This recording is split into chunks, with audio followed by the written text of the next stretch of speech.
아버님, 언제까지 이대로 계실 거예요? 한번 선정에 들면 천신들이 어깨를 툭툭 치며 말을 걸어와도 일모의 파장조차 느끼지 못했던 본주였건만 며느리의 앙칼진 목소리엔 속수무책이었다.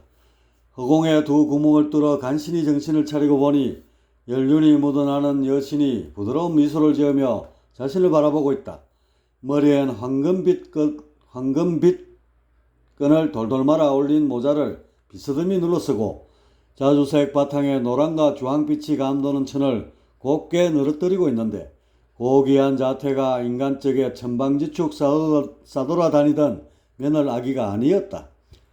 아버님, 이제나 저제나 깨어날까 며칠을 기다렸는데 소식이 없어서 이렇게 깨우게 되었잖아요. 며느리 아가야, 이 얼마만이더냐. 용케도 1000개에 올라왔구나. 10년 전쯤에 명이 다해서 저승으로 왔어요. 성계에 조금 머물다가 어쩌다 보니 이곳 1000개까지 올라오게 되었지 뭐예요. 그런데 아버님, 등 뒤에 태양처럼 둥근 빛은 뭐예요? 그것 때문에 눈이 몹시 부시네요. 현녀는 손바닥으로 눈을 가리면서 본주의 후광을 살짝 엿봤다. 눈이 부실 때는 흰색으로 보였는데 실눈을 뜨고 자세히 보니 황금색의 자색을 살짝 가미한 것 같았다. 내 어깨 뒤로 그런 것이 있었더냐. 허허. 본주는 도리어 묻고는 현녀의 등 뒤에 붙어있는 전동 넷을 보면서 다시 말을 이었다. 얘야, 저 애들은 누구냐? 누구긴요? 아버님 손자 손녀들이죠. 아시잖아요. 제가 유산을 여러 번 했던 것을요. 그 애들이 어떻게 이런 높은 곳까지 온 것이더냐. 유산된 뒤에 동자 동여신이 되어 계속 저랑 같이 움직였나 봐요. 나눔회에서 봉사활동할 때나 전쟁터를 누빌 때나 그러다 보니 점점 제 의식과 공명을 이루고 영역도 지속적으로 발전해 나간 것 같아요. 죽어서 선계에서 몇 년 있으면서 나눔의 일을 계속했는데 그때도 우리 애들이 저를 따라다니며 제 일을 도왔어요. 신하버로 아이들의 영역이 계속 상승하였고 마침내 이곳 1000개까지 오르게 된 거지 뭐예요. 그렇게 되었구나. 어디 이 하레비가 한번 안아보자꾸나. 현녀가 전동들에게 눈길을 보내자 그들은 할아버지 하고 부르면서 화한 열색이 된 본주의 품에 꼭 안겼다. 눈에 넣어도 비벼도 안 아프다는 표현이 실감이 났다. 달덩이 같은 얼굴에 비단결 같은 부드러움을 지닌 귀엽고 총기 넘치는 보배 덩이들이다. 본주는 손자 손녀들을 보니 문득 아들 녀석이 생각났다. 아범은 어찌 되었느냐? 그 양반은 선계에서 줄곧 책만 읽고 있어요. 제가 1000개로 오르는 걸 보고는 깜짝 놀라 들고 있던 책을 떨어뜨렸지 뭐예요. 허허. 아범이 너무 이론에만 갇혀서 몸을 무겁게 하였나 보구나. 허허. 저보고 매일 바깥으로만 싸돌아다닌다고 잔소리를 하더니 평생을 방 안에 들어박혀 책만 읽다가 저렇게 되고 말았잖아요. 우리 며느라기가 세상과 공명을 이루면서 부지불식 중 영역이 크게 자라난 모양이구나. 책만 읽고 명상만 하던 내 남편보다 100번 낫구나. 허허. 본주는 늘 어여삐 봐왔던 며느라기지만 오늘따라 더욱 신통방통한 것이었다. 이렇게 자력으로 1000개에 오른 것도 그렇고 어린 손자 손녀들마저 이끌고 온 것이 더욱 그랬다. 기특하기가 이럴 데가 없었고 그런 그녀에게 한없이 고마웠다. 그래서 말인데요. 나눔회의 도학적인 이론을 결합하여 일종의 수행 모임을 만들까 해요. 남편에게 이름을 지어달라고 부탁했는데 자비를 실천하면서 수행을 하는 모임이니까 보시에라고 명명하면 어떻겠냐고 그러더라고요. 괜찮아 보여서 그렇게 이름을 지었어요. 나름 근사해서인지 그 이후로 회원도 더 많이 늘어나고 있고요. 이곳 1000개에 와서도 여전하구나. 그래, 너를 보면 늘 그림이 보기 좋구나. 화질시공, 그림의 바탕을 시공으로 삼고 화료세라, 그림의 재료는 세상과의 관계망으로 짜고 화상창조, 그림의 모양은 창조로서 세우는도다. 허허. 본주는 적석에서 걸문을 지어 며느리의 뜻을 기렸다. 정말 보기 좋으세요. 사실 이곳 청계를 와서 보니까 할 일이 이만저만한 게 아니에요. 청계라고 해서 혹시나 했는데 역시 문제투성이지 뭐예요. 아버님 그거 아세요? 다른 행성에서 천상대전이 발생했다는 사실을요. 천상대전이라니. 우리 옥중3, 옥중천 외에 옥중1 태소천과 옥중2 수리천이라고 있잖아요. 그곳 천계에서 패거리를 지어 치고받고 난리도 아니래요. 그들이 하는 꼴을 보면 인간들이 하는 짓거리랑 조금도 다르지가 않아요. 현연한 미간을 찌푸리며 마치 실제로 목격이라도 한 것처럼 열변을 토해냈다. 전신들이나 돼서 정말로 그런단 말이냐? 태소천에서는 태소천군이란 전신이 자신과 뜻이 다른 전신들을 모조리 몰아내고 상제가 되었다나요? 그리고 쫓겨난 전신들은 수류천으로 넘어가서 다시 그곳 터줏대감 전신들하고 영역 다툼을 벌이고 어느 정도 세력이 정립되자 자신들끼리 힘을 모아 태소천군과 한판 붙었대요. 그런데 궁지에 몰리던 태소천에서 기문둔갑이라는 신기에 가까운 징법이 나오면서 전세가 역전되어 거꾸로 밀리고 있는 상태라나요? 우리 청계가 너무 조용해서 다른 곳에서 그와 같은 소동이 일어나고 있는지 전혀 몰랐구나. 허허. 우리 청계요. 아버님 그것도 이제 옛말이지요. 이곳에 오시다가 어마어마한 천궁 보셨죠? 그건 비옥이란 천신이 지은 건데 그렇게 크고 단단하게 지은 이유가 전쟁하려고 그런 거래요. 듣기에 비옥 역시 지난번 천상대전에 참여했다고 하던데 원래 있던 터전을 이곳으로 옮겨와서 더 크고 높게 성곽을 쌓은 걸 보면 척 봐도 수비를 든든하게 해놓고 맘 놓고 다른 행성을 공격하려는 것이지요. 그래서 성을 놓고 단단하게 올렸구나. 집자실지근을. 집자실지. 잡으려고 욕심을 부리면 오히려 놓치기 쉽다. 본주는 전개에 처음 올랐을 때 성을 축조하던 장면이 떠올랐다. 당시 자연 속에 푹 파묻히면 될 것을 무슨 이유로 저리도 자기를 버릴까 의아하기도 했었다. 그런데 지금 며느라기의 말을 듣고 보니 앞뒤가 이어졌다. 천계나 성계의 그림이 영 엉망이 돼가고 있어요. 천계나 성계의 그림이 영 엉망이 돼가고 있어요. 자칫하다가는 이곳 천계도 전장에 휘말릴지 모르는 위급한 형세예요. 현녀의 표정은 묘했다. 그런 분란을 걱정하는 말투면서도 낯빛엔 뭔가 흥미로워하는 기색마저 보였다. 며느라가야 작금의 세태를 보면 와우각상지쟁이라고 달팽이 양쪽 볼에서 서로의 영역을 놓고 다투는 꼴이니라. 그런 보잘것없는 일에 마음을 두지 말고 정작 중요한 자기 자신을 찾는 공부를 해야 하지 않겠느냐. 나를 모르는데 어찌 남을 평할 수 있으랴. 며느라기 너도 세상 일에 나서는 것을 조금은 자중토록 하여라. 큰 소용돌이에 휘말려 들지 않을까 걱정이 되는구나. 본주는 현녀의 마당말이 이곳 청계에서도 이어질 것을 우려했다. 더군다나 그녀의 말대로 전란의 광풍이 불어오는 마당이라면 더더욱 조심을 해야 하지 않겠는가. 아버님, 저는 정말로 그런 소용돌이가 있으면 그대로 빨려 들어가고 싶은 생각뿐이에요. 제 한 몸이 부셔져 가루가 된다 해도 세상이 저로 인해 조금이라도 밝아진다면 아무런 미련도 없는 것을요. 그래? 하긴 그것이 내가 말하는 보살도의 정신이겠구나. 각유 각도니 숙시 숙비라. 제각기 가는 길이 다른 것이고 그래야 변화도 일고 창조도 이루어지겠지. 각유각도 숙시숙비. 가는 길이 서로가 다르니 어찌 누가 옳고 누가 그러다고 단정지을 수 있겠는가. 본주는 현녀의 앞길을 말리거나 방향을 틀어서 될 일이 아님을 알았다.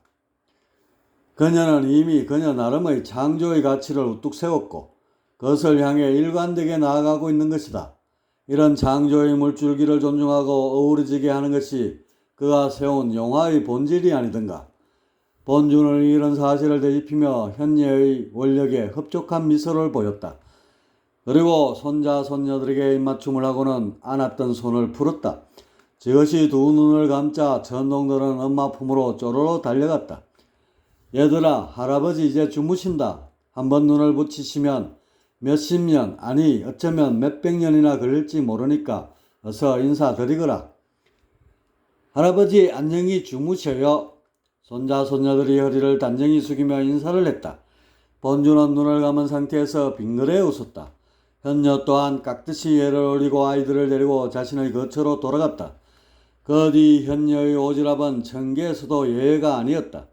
비옥이 세운 천궁의 잘못된 관행을 철폐하려고 몇 번이나 건의서를 올렸고 그것이 묵살되자 동지들을 규합하고 나선 것이다. 그녀 주장의 골자는 단 하나였다. 지신으로서의 기치를 내려놓고 잘못된 자기의 관행을 허물어 이곳 옥중천을 무의의 공간으로 내버려 두라는 거였다. 인위적 장막을 걷고 자연 그대로의 질서와 조화를 이루는 전개로 되돌리려는 것이 그녀의 소박한 청사진이었다. 허나 비옥천궁의 대답은 단호했다.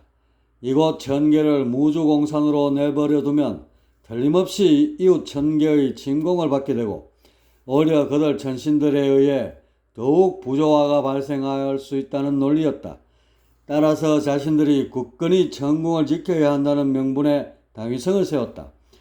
그리고 여기다 한 가지 덧붙인 것이 어차피 전란이 발생해도 민간의 천신들에겐 일모의 해가 되지 않는다는 주변의 사례였다.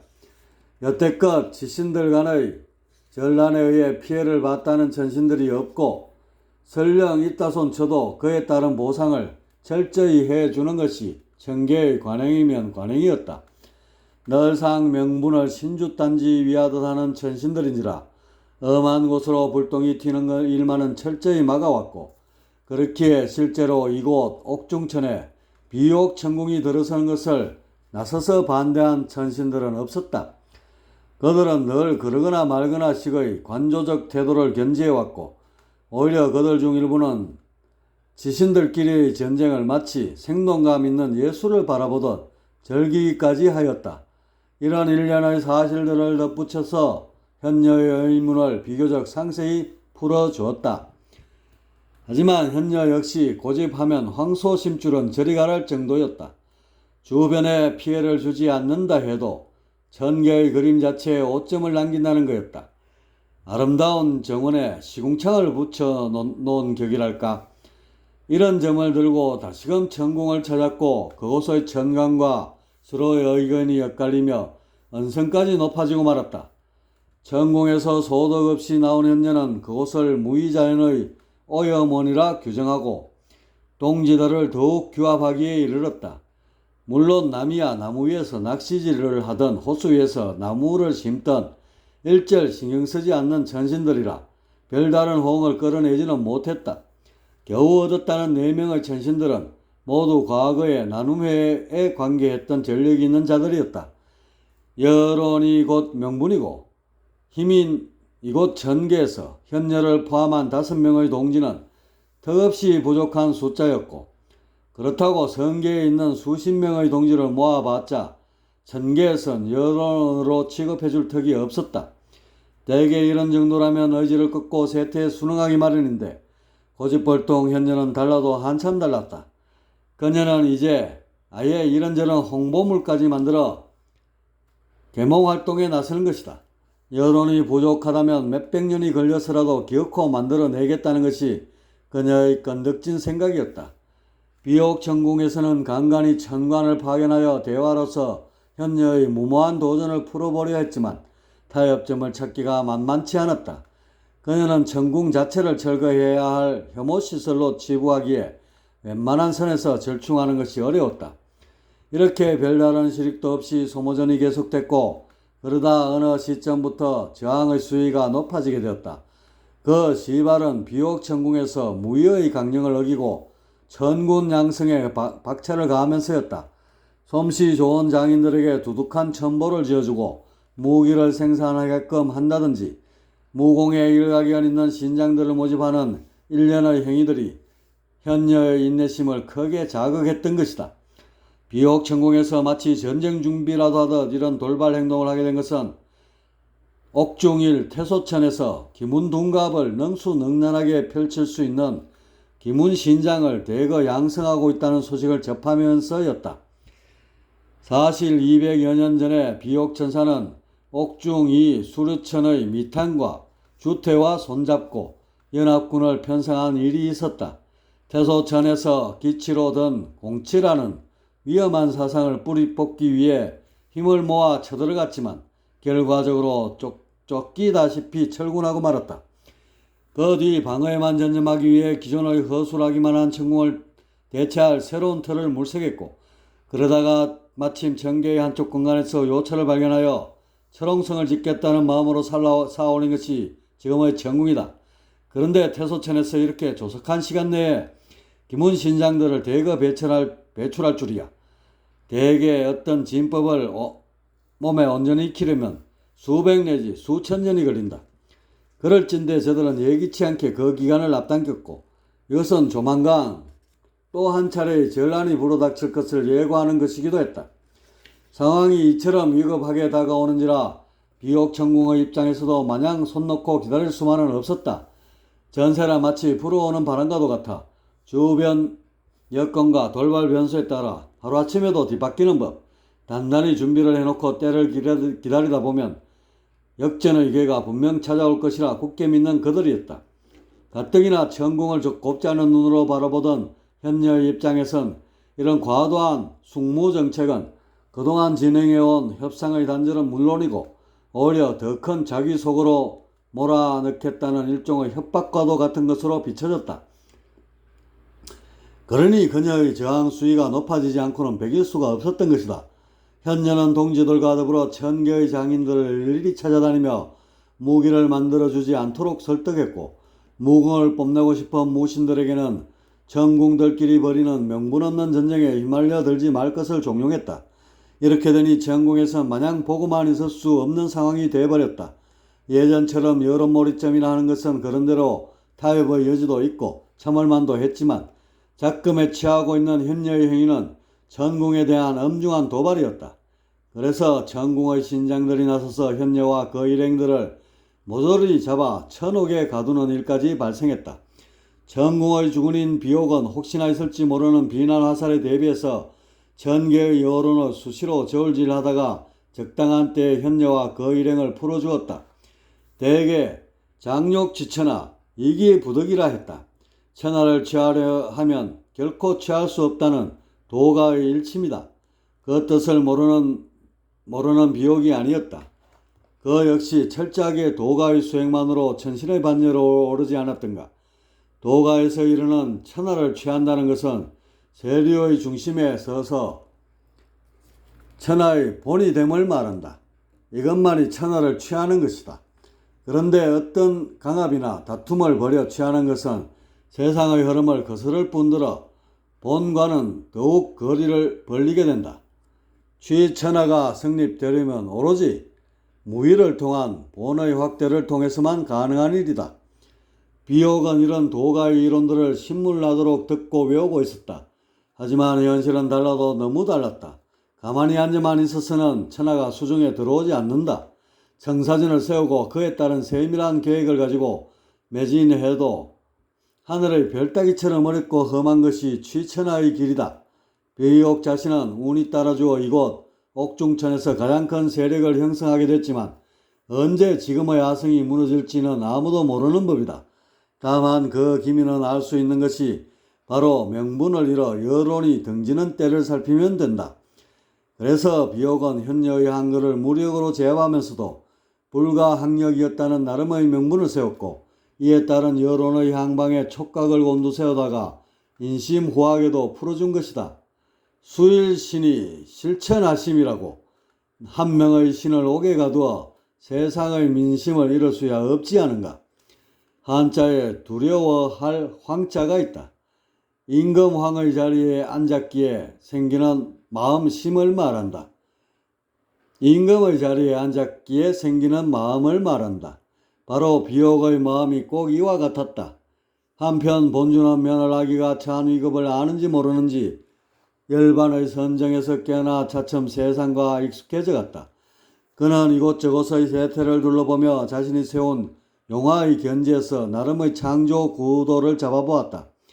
하지만 세상은 여간 복잡하고 다양한 것이 아니었다. 게다가 지신들의 덕세는 상극의 도가니를 이루어 언제 폭발할지 모르는 화약고가 되어 있었다. 사실 이곳 옥중천이야 간신히 그런 정도에서 멈추고 있지만 이미 태소천과 수려천 같은 곳은 수차례에 걸쳐 터지지 않았던가. 물론 어떤 면에선 지신들이 겨루는 상극의 한판 실험도 창조의 한 단면이 될 것이다. 허나 그렇게 좋게 봐주려면 전체 구도가 먼저 상생으로 자리 잡혀 있어야 한다. 다시 말해 창조의 열개가 제대로 짜져야만 그 속에서 가끔씩 불거지는 질시와 반목, 충돌 따위들이 창조를 향한 동력으로 소비될 수 있는 것이다. 따라서 현 시점에 드리워져 있는 지신들의 자기와 상극적 풍토는 잠시 열개 공사를 위해 접어둘 필요가 있고 이에 그 방법에 대한 고민이 깊어져만 갔다. 본주가 떠올린 첫 번째 방법은 서청이었다.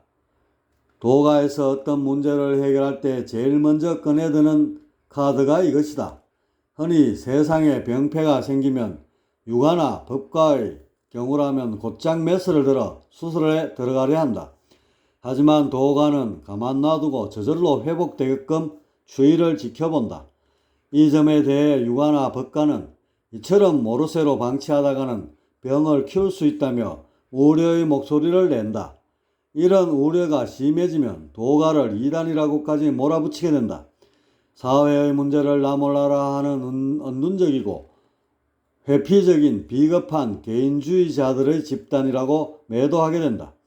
하지만 도가의 방식이 단기적으로는 병을 키울 수 있지만 세월을 길게 볼 때 오히려 병을 치유하는 근원적인 해법이 될 수 있다.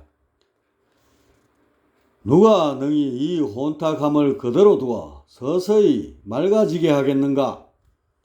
본주는 바로 도가의 서청으로서 문제를 해결하는 방법을 모색했다. 서청이란 흙탕물을 깨끗하게 하려고 손을 담가 휘저으면 오히려 가라앉은 흙먼지가 떠올라 지저분하게 됨을 내세운 이치이다. 따라서 웬만하면 손대지 말고 자연 그대로 놔두라는 것이고 이것이 섭이되면 도가의 전형적 모습인 언자가 되어 위야만을 위해 살아가게 된다. 이러면 어떠하고 저러면 어떠하리 식으로 관조적 풍호를 읊어대며 세상일에 방관하게 되고 독야 청청만을 최고의 가치로 삼아 유유자적하게 된다. 이런 모습이 천신들의 일관된 모습이며 그렇기에 천궁이 들어서서 지신들끼리 성벽에서 닭싸움을 하든 연나무를 걸고 원수놀이를 하든 철저히 관심 바뀐 것이다. 이런 세태를 쭉 떠올려 보니 서청만으로는 용화의 구도를 세울 수 없다는 쪽에 무게가 기울어졌다. 서청을 지키면서도 보다 적극적이면서 효율적인 방법이 필요했고 그것을 화두로 삼아 본주의 산면은 다시금 깊어져만 갔다. 그러다가 문득 생각난 것이 서청의 치이다. 상호 모순되는 두 단어를 결합하여 덜숨과 날숨처럼 하나의 호흡으로 엮어본 것이다. 모든 것을 서청의 강령에 맞게 있는 그대로 놔두고 최소한의 개입만 하는 것, 이름하여 무의행이다. 삼라만상이 제각기 생겨먹은 대로 흘러가게끔 내버려 두고 전체 구도를 해칠 때에만 어쩔 수 없이 남모르게 살짝 개입하는 다스림의 형태이다. 본주는 이런 모하기 짝이 없는 지세의 강령이 현실에서 통용될 수 있을지를 세심히 살펴봤고 역시 서청만은 못하지만 자선책으로는 이보다 좋은 법방이 없음을 알았다. 어느 정도 생각이 정리되자 그 이름을 도치라 짓는 것으로 세상에 실현할 뜻을 굳혔다. 대저 삼라만상이 존재하는 목적은 창조이고 그 창조를 이루는 가장 좋은 길이 무의를 담고 있는 서청이다. 그리고 그 서청을 현실 논리에 맞게 다듬은 것이 도치이다. 본주는 생각했다. 현실보다 이상에 치우쳐서 무의의 환상에 빠져 살다 보면 공치가 되고 반대로 현실에 몰두하여 그 덕실에 휘둘리다 보면 작치가 될 수 있다고. 그래서 본주는 도치야말로 명실상부한 중용의 도라고 판단했다. 이렇게 해서 본주의 도치는 그 기치를 세우게 됐다. 이것이 훗날 온 우주를 지배하는 통치 강령으로 자리 잡게 될 줄 그 누가 알았겠는가?